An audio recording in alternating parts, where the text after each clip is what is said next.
Hey, good day to all of you around the planet. Thank you once again for tuning in. Thank you for your comments. A lot of you have been asking if we're going to continue into May. I think we will in some form or fashion. My original purpose in starting this program was to support a lot of us while we're at home in lockdown. And it appears that lots of states and countries have continued lockdown through some or all of May.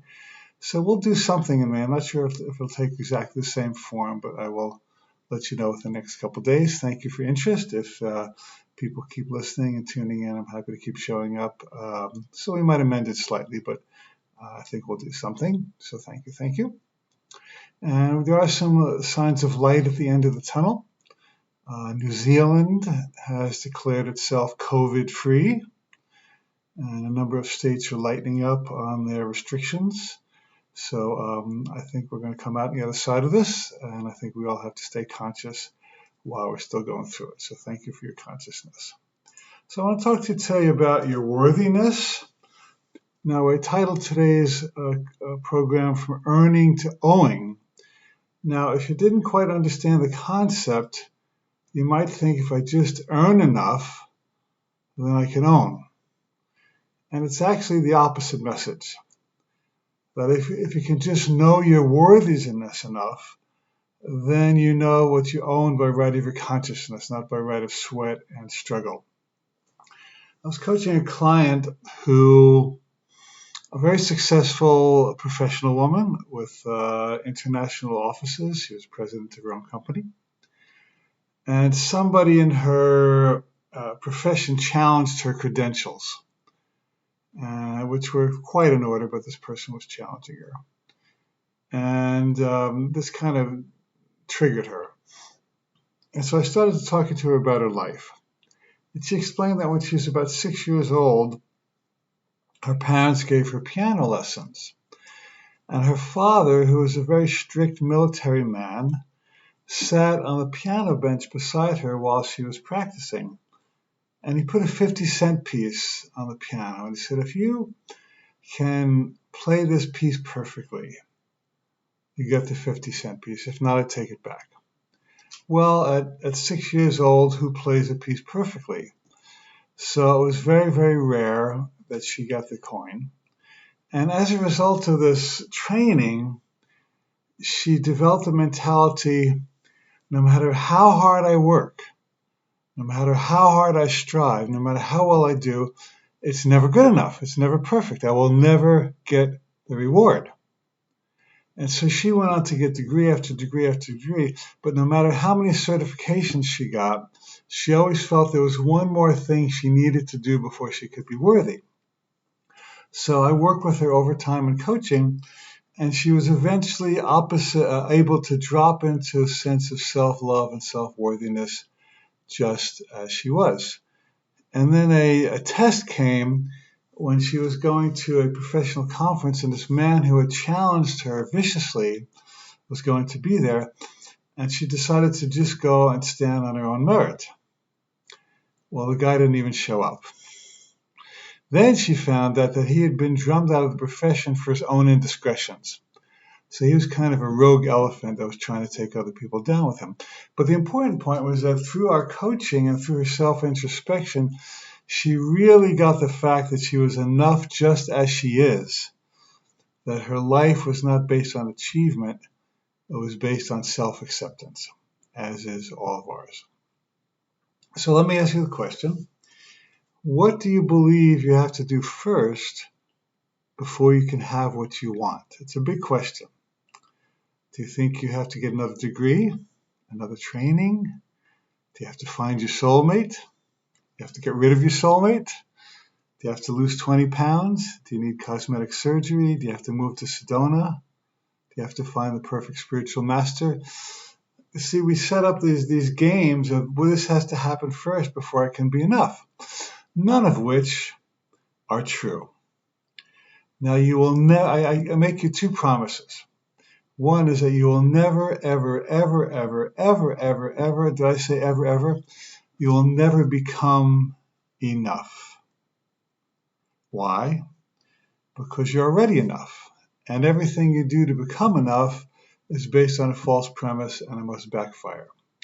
But what you will do, and this is also a promise, is that you will become aware that you are enough. That is what we're looking for. We're not looking for more enoughness. We're looking for more awareness of enoughness. This is how the game works.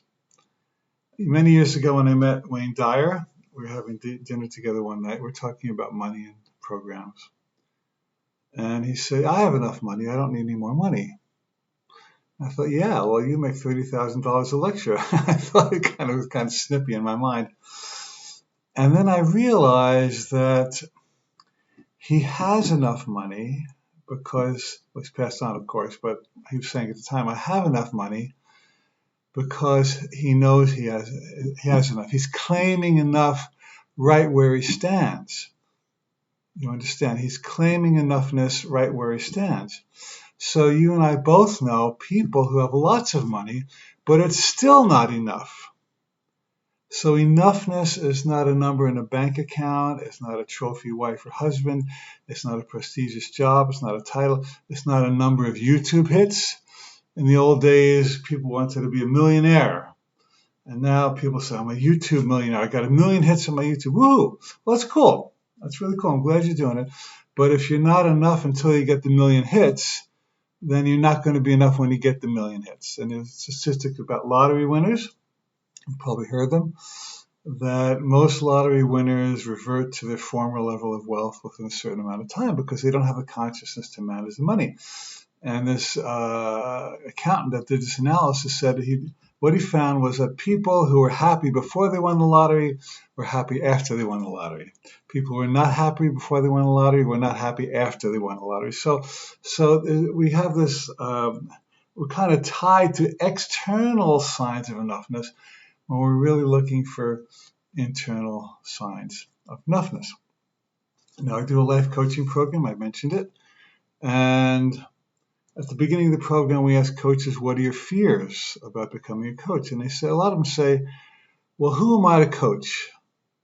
I'm not perfect. I'm still working on myself. And the answer is that nobody's perfect. We're all still working on ourselves. And if you have some coaching skills and a good heart and you really want to help, you can be a great coach. Don't wait until you're perfect to coach. It's just an excuse, or to become an artist or to teach. Now, I work in Japan quite a bit, as you know, and I really love working with the Japanese people. And there's some things about the culture that are quite harsh, and they will even admit it themselves. So one of the things is that there's this really tyrannical pressure to achieve, that Japanese people, they're taught that you're really not acceptable until you've really attained the highest status. But when you attain the highest status, there's a higher status to attain. It's the carrot dangling on the fishing rod in front of you, and you may get a tiny bite once in a while, but you never get enough of it to say, this is it, I've arrived. And so as a result, a lot of Japanese people are very stressed. They're workaholics. They work till 10, 11 o'clock at night. I'm not criticizing, I'm just noticing. And there's even a phenomenon in Japan called karoshi, which means people working themselves to death. It's very sad. And in one of my lectures, this woman was asking about how do I deal with my son? How do I help my son who's stressed? And she started talking about him. And I said, do you ever validate or compliment your son? And she said, oh, no, I never do that. Well, why not? I said, well, I don't want him to get lazy. So there's this kind of a warped attitude that if you give somebody a compliment or validate them or reward them, then they're going to get lazy and take advantage. It's inside out, because what I know about human motivation is that when you honor people for the good they do and you thank them for the gifts and you reward them and support them and validate them, they want to do more. They want to shine more. They want to do the thing they got rewarded for even more. Basic human conditioning, psychological conditioning. So the idea of withholding love until you perform to an impossible degree is backwards and upside down and inside out. It's not the way life works. And so let's apply it to ourselves. What if you accepted yourself just as you are? With your weight, your wrinkles, your hair, your marital status. I don't care how many divorces you've had. A lot of people talk about that was my practice husband. I got married at 20. We lasted 5 years. My practice husband. So what? You learned something. Can you accept the fact that you were young and you either made a mistake or you changed and grew? I mean, people change. So what if we loved ourselves with our divorces? What if we loved ourselves? I heard a lecture once, and this guy was claiming to be channeling a non-physical civilization. Now, I can't say for sure whether he was or not, but he made a good point. He said, the leader of this civilization said to me, there's one thing we really don't understand about you people on Earth. What's that? We don't understand why you believe you have to earn your good. You don't seem to get that your good is already given to you by virtue of who you are. That life provides for all of your needs without sweating and struggling. Oh, and did Jesus not say this? Look at the lilies of the field. They do not toil, they do not spin, and yet they are arrayed in glory even greater than Solomon. And look at our pets. Our pets don't earn our love. They're just cute, and we love them. I would do anything for my dogs, even when they're naughty. They're innocent. And when you're in an innocent state of mind, you remember where you come from. You came from heaven. We all did. And a part of us still dwells in heaven. This is a good point. That heaven is not a place you get to. Heaven is a place you come home to inside yourself. And heaven is not, I guarantee you, there's no earning in heaven. I don't care what your religion tells you. There's no earning in heaven. Heaven is what you deserve by virtue of your birthright as a child of God. Jesus said it's the Father's good pleasure to give you the kingdom. Now, I'm not pushing Christianity. I think Jesus was a great metaphysical master. I think people built a religion around him with many faults. But if you go to the core of what he was saying, he says, you deserve it all right now. You deserve it all right now. So, wouldn't it be cool if we dealt with each other as if we deserved it all right now?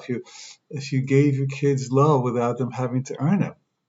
The more you expect other people to earn, the more you expect yourself to earn.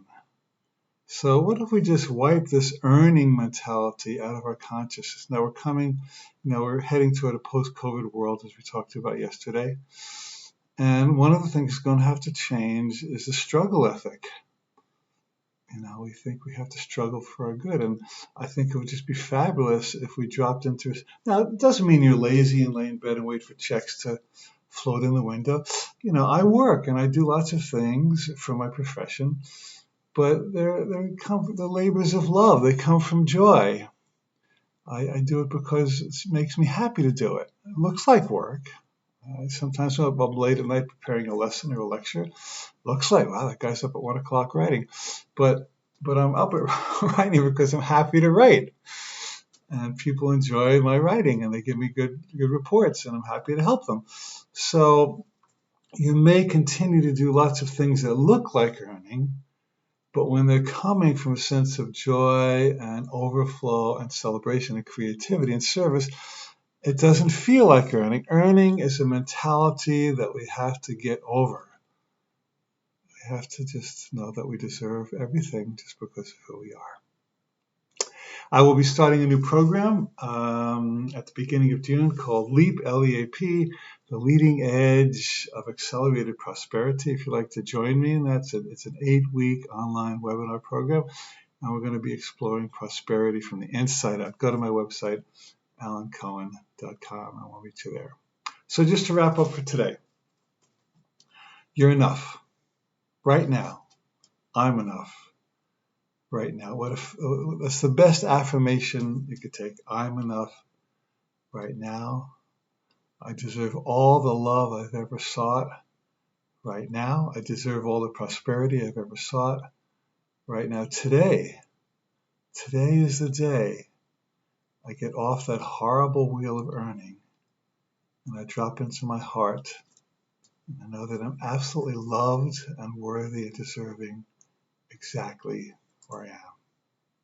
And so it is. Thank you so much. We'll see you tomorrow.